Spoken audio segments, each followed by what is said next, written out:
Hello students, class 10 science के board के कुछ क्वेश्चन हैं, उनको करेंगे प्रैक्टिस के लिए। Which of the following metals do not corrode in moisture. में से कौन सा मेटल है जो मॉइस्चर के साथ कोरोड नहीं होते हैं? ऑप्शन 4 दिए हुए हैं। 1 copper, 2 iron, 3 gold, D silver. तो option C gold C is the correct answer. तो गोल्ड एक ऐसा मेटल है जो कोरोड नहीं होता मॉइस्चर के साथ। सेकेंड क्वेश्चन है, select from the following tropic movement in plants. तो ट्रॉपिक मूवमेंट जो प्लांट्स में होती है में से कौन सा ऑप्शन है? ए है it is growth related movement, B है it is observe in roots not in stem, C है it is due to stimulus of touch and temperature, D है does not depend upon direction of stimulus. तो option is the correct answer, it is the growth related movement. जो tropic movement है ये growth related movement होती है। Third है, if the current I through a register is increase by 100%, the increase in power dissipated is क्या होगी? Option 4 दिए हुए हैं। 100%, 200%, 300%, 400%। Option C is the correct answer, 300%। जब आप पुट करोगे फ्रैक्शन पावर डिसिपेटेड निकालोगे इनिशियल माइनस फाइनल, तो पुटिंग करके आपका 300% आएगा आंसर। नेक्स्ट क्वेश्चन 4 है, in an organism which breaks down the food material outside the body and then observe it is called. Option 4 दिए हुए हैं। Cuscuta, tapeworm, Rhizobium and Rhizopus. Option C Rhizopus is the correct answer.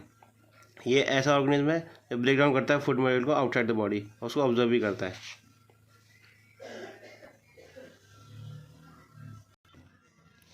Next question है 5, in domestic electric circuit the wiring which with 15 ampere current rating is for the electric devices which have. तो option 4 दिए हुए हैं। Lower power rating, B है higher power ratings, C है metallic bodies and low power ratings, D है non metallic bodies and low power ratings. Option D is the correct answer, option B higher power ratings. क्योंकि जो 15 ampere current है वो higher power rating से use होता है, जैसे कि गीजर, एसी एक्सेट्रा। क्वेश्चन 6 है, the resultant magnetic field at point P situated Midway between 2 parallel wires carrying a steady current is. तो ये जो 2 वायर है पैरेलल, इससे यहाँ पे पूछा है कि इतना द रिजल्टेंट मैग्नेटिक फील्ड क्या होगा। तो ऑप्शन 4 दिए हुए हैं। Same direction as current, B vertically upward direction होगा, सी वर्टिकली डाउनवर्ड डायरेक्शन होगा, 0। Option D the correct answer, 0 होगा यहाँ पर। 7, select washing soda from the following. इनमें से वॉशिंग सोडा को सेलेक्ट कीजिए। फर्स्ट है NaOH सोडियम हाइड्रोक्साइड, सेकंड है Na2CO3.10H2, थर्ड है NaCO3 sodium hydrogen carbonate, third है Na2CO3.5H2। तो option B the correct answer. इसमें जो वॉशिंग सोडा है वो है Na2CO3.10H2। नेक्स्ट क्वेश्चन है question number 8, MnO2 plus XCl plus MnCl2 plus YH2O plus ZCl2। In order to balance the chemical reaction the value of X, Y, Z are. आपको इसको balance करना है और जहाँ पे X और Y और Z लिखा हुआ है उनकी वैल्यू बतानी है। तो अगर हम बैलेंस करेंगे इनको सभी को, तो option B 4:1 is the correct answer. क्योंकि X की जगह 4 आने वाला है और यहाँ पर Y की जगह 2 आने वाला है और 1 Z की जगह। यहाँ पर हो जाएगा 4HCl, यहाँ पर हो जाएगा 2H2O, यहाँ पर हो जाएगा 1 ZCl2। उसके बाद ये रिएक्शन बैलेंस हो जाएगी, left hand side equals to right hand side. आप चेक कर सकते हैं। क्वेश्चन 9 है, the statement that correctly describe the characteristics of a gene. ऐसा कौन सा स्टेटमेंट जो करेक्टली डिस्क्राइब करता है कि वो जीन है? ऑप्शन 4 दिए हुए हैं। फर्स्ट है, an individual of a given species a specific gene is located on a particular chromosome. Option B है, a gene is not the information source for making proteins in the cell. Option C, each chromosome has only 1 gene located all along its length. Option D, all the inherited traits in human beings are not controlled by genes. ये सारे option निकलते हैं नीचे वाले।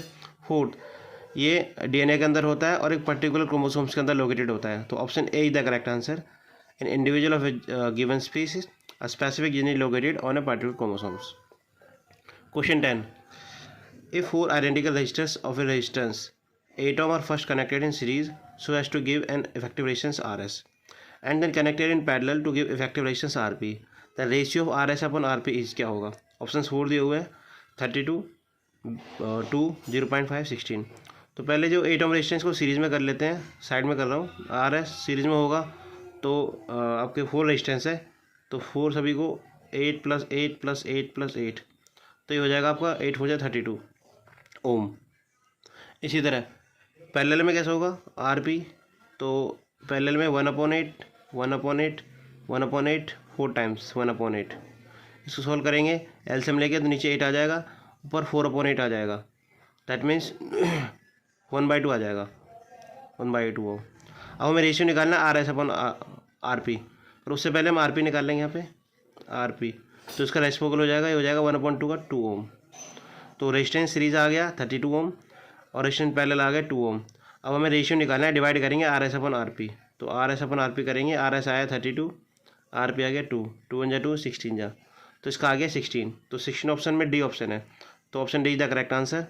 इसका आएगा 16 ओम जो ratio आ रहा है RS/RP।